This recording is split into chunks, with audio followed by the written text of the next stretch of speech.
This program contains strong language and sexual references. This is Love at First Lie.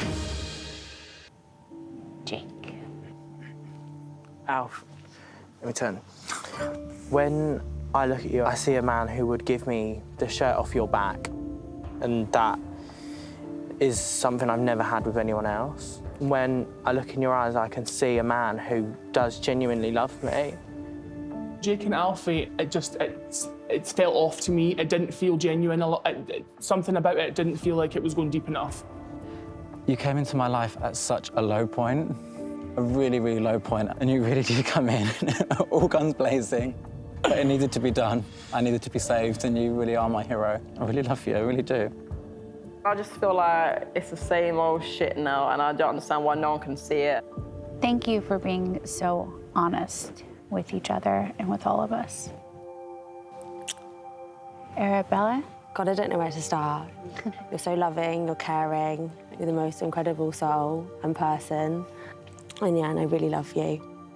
Man, Arabella and Stephanie, they remind me of like a lot of our friends. Yeah. But at the same time, they've only been together for 4 months. So that's a good scapegoat of, I don't really know a lot about this person. I just want to say I think you're beautiful. Thank you for choosing me. Most of all, thank you for not being a narcissist when everyone else was just a gaslighter. So I appreciate the most. Brenna, go ahead. To start, I'm just so proud. You chose me to go through the transition with. And I don't know what I would do without you. Sorry. Is this my go now? The fact that you just accept, and even though I know that it was hard for you to go through all that stuff, you were just there. Yeah. Sorry.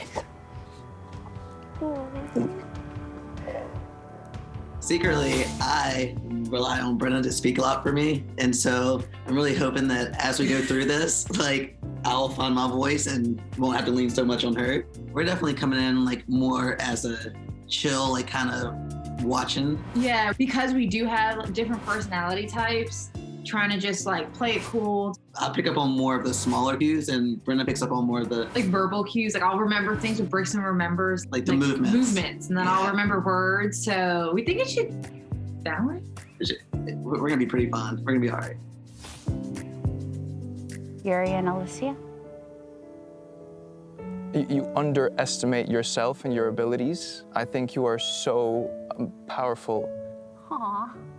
Alicia has had, in the past, experiences with trust that weren't the greatest, and I just made it my absolute #1 thing, and that is to be the most trustworthy person. And we want to just trust each other to progress and get better and better. When you carry something from one relationship into another, it's gonna raise its head at some point. I don't know, that all the red flags are just waving there. I love how understanding you are. You treat me so well and with so much love. We've never had any doubt with each other ever, the whole time since we've been together. He never even has to reassure me because I can just see by his actions how much he actually loves me. Tom and Stephen. You honestly have so much love to give, and not only to me, but to all your friends and family. You never know when to stop. You never put yourself first. We love Tom and Stephen. No red flags. No. They seem so genuine. It's hard. I mean, the one positive about you is like you're so selfless, you're caring, you have this calmness about you that you bring into my life that I never thought I'd be able to have. Shane and Layla. There's so many good things to say about Layla. But the word I gave her was optimistic. She's not afraid of the world. I think it's really been a great help to counteract my pessimism about just people. I think through my experiences in life, I've kind of been turned off to people. You know, if I have the opportunity to, I'll close away and shelter and just kind of rot solo dolo.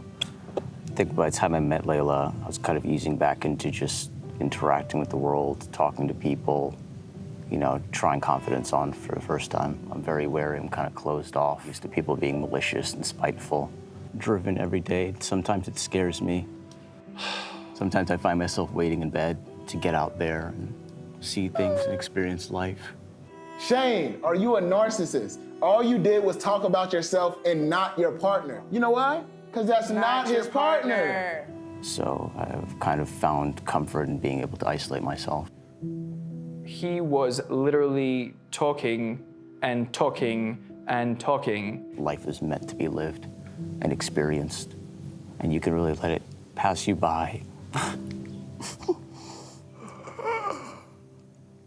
Do you want some maple with that waffle?